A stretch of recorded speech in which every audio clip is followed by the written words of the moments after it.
ಬಾಂಗ್ಲಾದೇಶದಲ್ಲಿ ಹಿಂದೂಗಳ ಹತ್ಯೆ ಸರಣಿ ಮುಂದುವರೆದಿದೆ. ಇವತ್ತು ಕೂಡ ಇದೇ ರೀತಿಯಾಗಿ ದಿನಸಿ ವ್ಯಾಪಾರಿ ಮಣಿ ಚಕ್ರವರ್ತಿ ಎಂಬುವರನ್ನ ಹತ್ಯೆ ಮಾಡಲಾಗಿದೆ. ಅಂಗಡಿ ನಡೆಸ್ತಾ ಇದ್ದಾಗ ದುಷ್ಕರ್ಮಿಗಳು ಆಗಮಿಸಿದ್ದಾರೆ.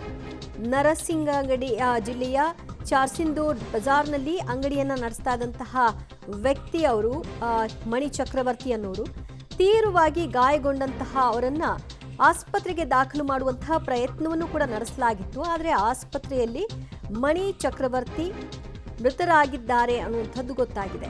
ಹಿಂದೂಗಳನ್ನೇ ಟಾರ್ಗೆಟ್ ಮಾಡಿ ಕಳೆದ 18 ದಿನಗಳಿಂದಲೂ ಕೂಡ ಬಾಂಗ್ಲಾದೇಶದಲ್ಲಿ ಈ ರೀತಿಯ ಹತ್ಯೆ ಹಲ್ಲೆ ಪ್ರಕರಣಗಳು ನಡೀತಾ ಬರ್ತಾ ಇದ್ದು, ಈ ಬೆನ್ನಲ್ಲೇ ಇದು 6ನೇ ಹತ್ಯೆ ಪ್ರಕರಣ ಅನ್ನೋದು ಈಗ ಗೊತ್ತಾಗ್ತಾ ಇದೆ.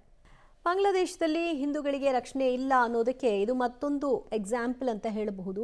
ನಿನ್ನೆ ಕೂಡ ಓರ್ವ ವ್ಯಕ್ತಿಯನ್ನ ಇದೇ ರೀತಿಯಾಗಿ ಬರ್ಬರವಾಗಿ ಹಲ್ಲೆ ನಡೆಸಿ ಹತ್ಯೆ ಮಾಡಲಾಗಿತ್ತು.